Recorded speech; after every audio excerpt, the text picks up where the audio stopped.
ਜਿਹੜੀ ਸਕਰੀਨ ਨਾ ਉਹ ਦਿਖਾ ਦਈ ਆ, ਰਮਨ ਜੀ ਨੇ ਹੁਣੇ ਮੈਨੂੰ ਇੱਕ ਫੋਟੋ ਘੱਲੀ ਆ, ਜਿਹੜੇ ਥੈਫਟ ਦਾ ਮਾਮਲਾ ਜਿਹੜਾ ਤੁਸੀਂ ਦੱਸਿਆ, ਮੈਂ ਉਹ ਦਿਖਾਉਣਾ ਚਾਹੁੰਦਾ। ਰਮਨ ਜੀ ਨਾਲੇ ਐਕਸਪਲੇਨ ਕਰਿਓ ਵੀ ਇਹ ਚੀਜ਼ ਕੀ ਹੈਗੀ ਆ, ਇਹ ਕੀ ਜਿਹੜਾ ਇਸ ਦੇ ਵਿੱਚ ਦੱਸਣਾ ਜਿਹੜਾ ਉਹ ਚਾਹ ਰਹੇ ਆ। ਸੋ ਐਕਸਪਲੇਨ ਕਰਿਓ ਵੀ ਕੀ ਚੀਜ਼ ਆ ਇਹ, ਜਿਹੜਾ ਥੈਫਟ ਰਿਸਕ ਸੈਨ ਮਕੀਨ ਸਿਕਿਉਰ ਯੂਰ ਲੋਡ,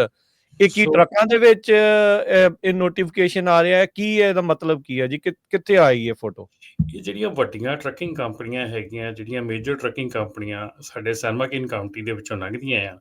ਉਹਨਾਂ ਦੇ ਜਿਹੜੀ ELD ਹੈਗੀ ਆ, ELD ਸਕਰੀਨ ਦੇ ਉੱਤੇ ਮੈਸੇਜ ਆਉਂਦਾ ਹੈਗਾ ਜਦੋਂ ਸੈਨ ਮਾਰਕਿਨ ਕਾਊਂਟੀ 'ਚ ਐਂਟਰ ਕਰਦੇ ਆ ਕਿ ਇਹ ਜਿਹੜਾ ਆ, ਇਹ ਏਰੀਆ ਜਿਹੜਾ ਆ, ਇਹ ਲੋਡ ਥੈਫਟ ਦੇ ਲਈ ਪ੍ਰੋਨ ਹੈਗਾ, ਇੱਥੇ ਲੋਡ ਥੈਫਟ ਬਹੁਤ ਜ਼ਿਆਦਾ ਹੁੰਦਾ, so please secure your load.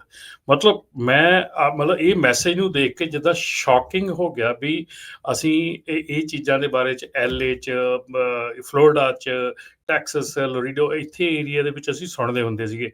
ਕਿ ਸਾਡਾ ਏਰੀਆ ਇੱਥੋਂ ਤੱਕ ਆ ਗਿਆ ਕਿ ਹੁਣ ਸਾਨੂੰ ਇਹੋ ਜਿਹੇ ਮੈਸੇਜ ਜਿਹੜੇ ਆ ਟਰੱਕਾਂ ਵਾਲਿਆਂ ਨੂੰ ਮਿਲਣ ਲੱਗ ਗਏ ਆ, ਮੇਨ ਸਟ੍ਰੀਮ ਕਮਿਊਨਿਟੀ ਨੂੰ ਇਹੋ ਜਿਹੇ ਟਰੱਕਰਸ ਨੂੰ ਮੈਸੇਜ ਮਿਲ ਰਹੇ ਆ ਕਿ ਇਹ ਜਿਹੜਾ ਇਹ ਥੈਫਟ ਪ੍ਰੋਨ ਏਰੀਆ ਹੈਗਾ, ਇੱਥੇ ਆਪਣੇ ਲੋਡ ਨੂੰ ਲੌਕ ਲਾ ਕੇ ਰੱਖੋ, ਆਹ ਕਰੋ। ਮਤਲਬ ਇਹ ਤਾਂ ਜਿੱਦਾਂ ਮੈਂ ਅੱਗੇ ਕਹਿ ਰਿਹਾ ਸੀ ਨਾ ਕਿ ਹੱਦ ਨਾਲੋਂ ਵੱਧ ਗੱਲ ਜਿਹੜੀ ਹੋ ਗਈ ਆ, ਔਰ ਇਸ ਵੇਲੇ DOT ਵੱਲੋਂ ਇੰਡਸਟਰੀ ਦੀ ਇਨਪੁਟ ਲਈ ਜਾ ਰਹੀ ਆ ਕਾਰਗੋ ਥੈਫਟ ਰਿਸਕ ਦੇ ਉੱਤੇ ਕਿ ਤੁਸੀਂ ਸਾਨੂੰ ਇਹ ਦੱਸੋ ਵੀ ਸਾਨੂੰ ਕੀ ਕਰਨਾ ਚਾਹੀਦਾ ਆ। ਹੁਣ ਤੁਸੀਂ ਇੱਥੇ ਦੱਸੋ ਵੀ ਤੁਹਾਨੂੰ ਕਿੱਦਾਂ ਦੀ ਜਿਹੜੀ ਇਨਫੋਰਮੇਸ਼ਨ ਆ ਉਹ ਟਰੱਕਿੰਗ ਕੰਪਨੀਆਂ ਦੇ ਰਹੀਆਂ ਹੋਣੀਆਂ, ਜਿਹੜੀਆਂ ਵੱਡੇ ਜਿਹੜੇ ਕਾਰਗੋ ਜਿਹੜੀ ਆਪਣੀਆਂ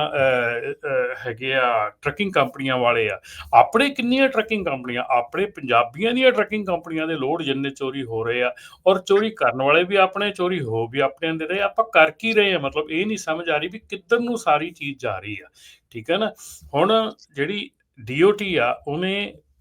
ਟਰੱਕਿੰਗ ਇੰਡਸਟਰੀ ਨੂੰ ਰਿਕੁਐਸਟ ਕੀਤੀ ਹੈ ਕਿ ਸਾਨੂੰ ਹੈਲਪ ਕਰੋ ਕਿ ਕਿਹੜੇ ਸਟੈਪ ਲਏ ਜਾਣ ਜਿਹਦੇ ਨਾਲ ਕਿ ਅਸੀਂ ਕਾਰਗੋ ਥੈਫਟ ਦੇ ਉੱਤੇ ਜਿਹੜਾ ਆ ਸ਼ਿਕੰਜਾ ਕੱਸ ਸਕੀਏ।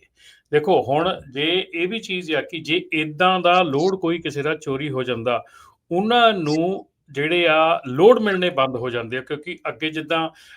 ਹੁੰਦਾ ਸੀਗਾ ਜਿਹੜਾ ਪਾਉਂਦੇ ਆ ਆਪਾਂ ਫਰੇਟ ਗਾਰਡ ਰਿਪੋਰਟ ਪਾਉਂਦੇ ਆ, ਕੈਰੀਅਰ ਫੋਰਮ। ਹੁਣ ਤੁਹਾਡਾ ਐਕਚੁਅਲੀ ਕੰਪਨੀ ਦਾ ਜੇ ਇੱਕ ਤਾਂ ਨੁਕਸਾਨ ਹੋਇਆ, ਉਹਦਾ ਲੋਡ ਚੋਰੀ ਹੋਇਆ,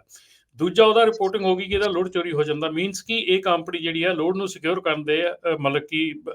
ਕਰਨ ਜੋਗੀ ਹੈ ਨਹੀਂ, ਸੋ ਉਹਨੂੰ ਅਗਲੇ ਲੋਡ ਵੀ ਮਿਲਣੇ ਬੰਦ ਹੋ ਗਏ। ਇੱਕ ਤਾਂ ਪਹਿਲਾ ਨੁਕਸਾਨ ਹੋ ਗਿਆ, ਉੱਤੋਂ ਉਹਨੂੰ ਲੋਡ ਮਿਲਣੇ ਬੰਦ ਹੋ ਗਏ। ਸੋ ਹੁਣ ਇਹ ਚੀਜ਼ਾਂ ਨੂੰ ਆਪਾਂ ਔਰ ਹੈਰਾਨੀ ਵਾਲੀ ਗੱਲ ਆ ਕਿ ਵੈਰੀ ਹਾਈ ਪਰਸੈਂਟੇਜ ਜਿਹੜੀ ਆ ਉਹ ਆਪਣੀ ਕਮਿਊਨਿਟੀ ਦੇ ਬੰਦੇ ਫੜੇ ਜਾ ਰਹੇ ਆ ਇਹਨਾਂ ਚੀਜ਼ਾਂ ਦੇ ਵਿੱਚ। ਸੋ ਮੈਨੂੰ ਨਹੀਂ ਲੱਗਦਾ ਕਿ ਇਹ ਚੀਜ਼ ਜਿਹੜੀ ਆ ਇਹ ਬਹੁਤ ਗੁੱਡ ਹੋਊਗੀ। ਹੁਣ ਜਿੱਥੇ DOT ਆ, DOT ਤੁਹਾਨੂੰ ਪਤਾ ਅੱਜ ਕੱਲ੍ਹ ਹੋਮਲੈਂਡ ਸਿਕਿਉਰਿਟੀ, DOT, HSS,